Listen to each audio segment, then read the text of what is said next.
Entramos en materia, ya sabéis que periódicamente hablamos con el psicólogo Enric Bay sobre nuestra salud mental. Nos tenemos que cuidar. Y hoy abordamos un tema que creo que es muy importante, nuestro diálogo interno. ¿Cómo nos hablamos a nosotros mismos? ¿Qué tal, Enric? Bienvenido. ¿Qué tal? Un placer aquí estar de nuevo, Arantxa. Bueno, lo primero que tenemos que preguntar es ¿qué es el diálogo interno? Pues mira, todos hablamos con nosotros mismos, ¿cierto? Tenemos más de 50.000 pensamientos. El otro día leí un estudio de Harvard que decía que teníamos y tenemos más de 50.000 pensamientos. Entonces, el diálogo interno es el cómo nos hablamos. Y siempre nos hablamos antes o después de hacer una acción. Entonces, los pensamientos generan unas emociones y esas emociones unas acciones. Cuando nos sentimos, por ejemplo, o tenemos una emoción, yo hago una clasificación de emociones agradables o desagradables. Por ejemplo, agradables podríamos entender como felicidad, alegría, bienestar, y desagradables, tristeza, irritabilidad, agresividad, es porque se han activado a través de unos pensamientos. Y esos pensamientos son el cómo nos hablamos. Yo estaba leyendo unos estudios también esta mañana que dicen que el mayor porcentaje de los pensamientos que tenemos a lo largo del día, un 80%, son negativos. Así es, son negativos y de hecho empezamos a debatir con nosotros mismos a través de lo que se llaman micropensamientos. Micropensamientos que normalmente suelen ser, como decías, negativos. Frases como se están burlando de mí, soy tonto, no lo voy a lograr. Este tipo de pensamientos que son como unas afirmaciones como muy fuertes que uno va elaborando y va haciendo ese diálogo interno. Y es muy tóxico, es muy hostil. Yo creo que todos deberíamos, los que están en casa también, hacernos una pregunta, ¿no? ¿Con quién hablamos más cada día? Podemos decir, con mi pareja, con mis padres. No, la respuesta es con nosotros mismos. Tal cual, me gusta muchísimo ese ejemplo, ¿no? Y además también podríamos añadir, ¿verdad que seríamos incapaces de ahora en esta mesa, si tuviésemos un compañero, de insultarle, decirle que todo lo hace mal? Pues lo mismo hacia nosotros. Entonces es muy importante. Y quiero también darles pues una orientación a nuestros espectadores porque tenemos una clasificación en 4 tipos de diálogos internos. ¿Te parece que vamos a empezar por el primero? Bien, el primer diálogo interno negativo es el diálogo ansioso. De hecho, son frases, las podemos identificar como ¿y si me quedo sin trabajo? ¿Y si no formo pareja? ¿Y si esto me sale mal? Son preguntas hipotéticas, respuestas catastróficas. Siempre. Siempre, siempre. Y entonces lo podemos identificar con ese estado de tensión y de nerviosismo constante. Por otro lado, tenemos el diálogo autocrítico, que es cuando esto inconscientemente una mamá o un papá siempre nos ha criticado y eso se refleja en la etapa adulta con frases de me equivoqué otra vez, todo lo hago mal, se fijan siempre en los errores, es como un diálogo muy, muy negativo, obviamente, muy hostil. Eso significa que es algo que hemos asimilado en nuestra infancia, ¿no? Y que al final hace que nosotros nos hablemos a nosotros mismos de manera negativa, ¿no? Así es, es alguna frase que nos ha colado o está muy presente desde etapas muy tempranas, que eso se va alargando y genera ese tipo de reflexiones. Por otro lado, tenemos el diálogo víctima, que es cuando esas personas que dicen a mí me pasa todo, haga lo que haga, está mal, me es muy difícil, no puedo con nada. Y entonces es como la persona entra en una espiral bastante complicada. Podemos reconocer, a todos a lo mejor los que están en casa, han venido a la cabeza gente que conocemos y que es así, ¿no? Que es la víctima de todo, que al final agota un poco también al resto.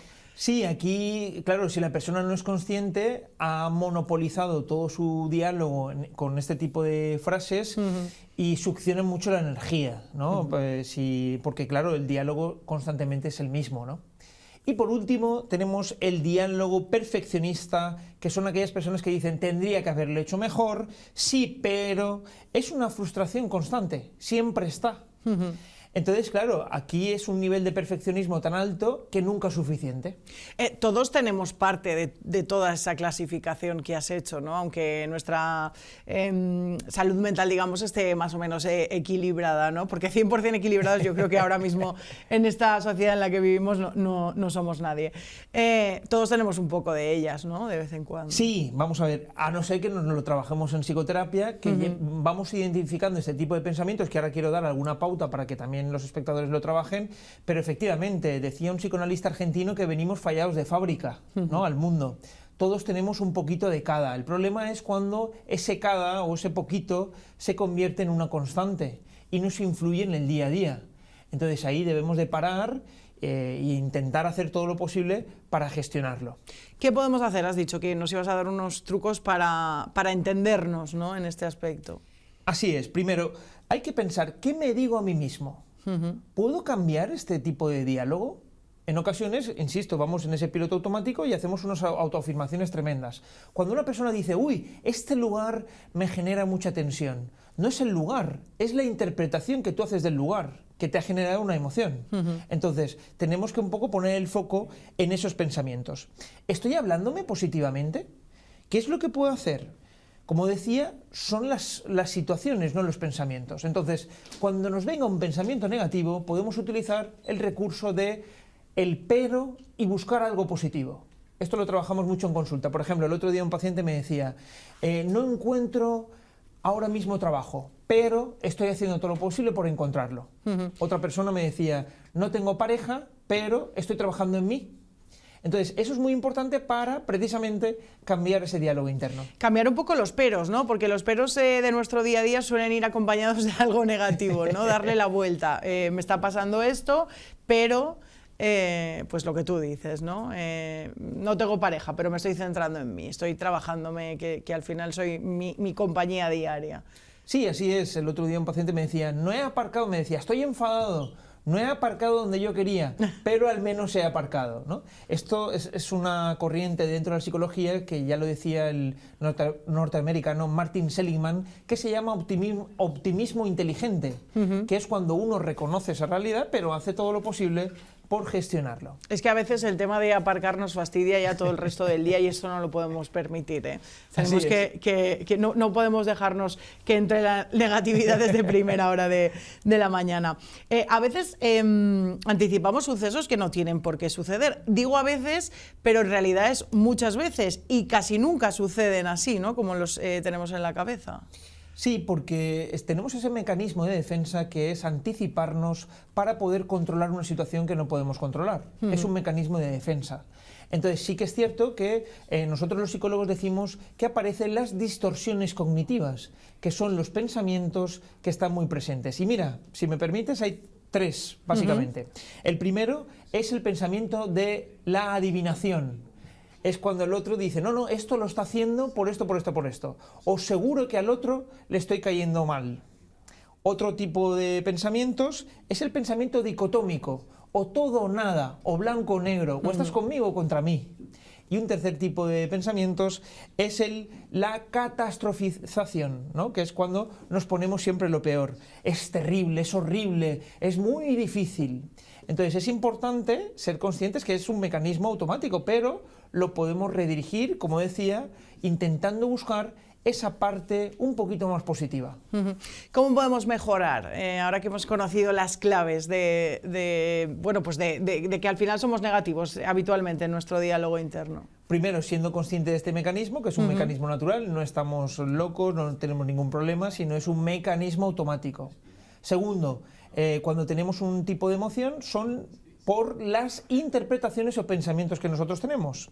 Y tercero, por ejemplo, utilizar estos recursos, ¿no? Por ejemplo, ¿qué es lo peor que puede pasar? Preguntarse precisamente, como decía, si esto, bueno, ¿qué alternativas tengo a este pensamiento? O el ejercicio de el pero y buscar algo positivo. Yo lanzo ya esas ideas para que lo puedan practicar. Esto del pero me gusta y yo creo que lo podemos empezar a aplicar todos desde ya mismo. Vamos a intentar ser más optimistas, más positivos y sobre todo hablarnos bien, que nos exigimos demasiado. Sí, hablarnos con compasión, ¿no? Y también con un poquito de flexibilidad. Como decía, ¿verdad que seríamos incapaces de hablarnos a nuestros seres queridos de una forma mala y hostil? Pues lo mismo hacia nosotros. Hay que intentar entrenarlo, que seguro que va a ir mejor.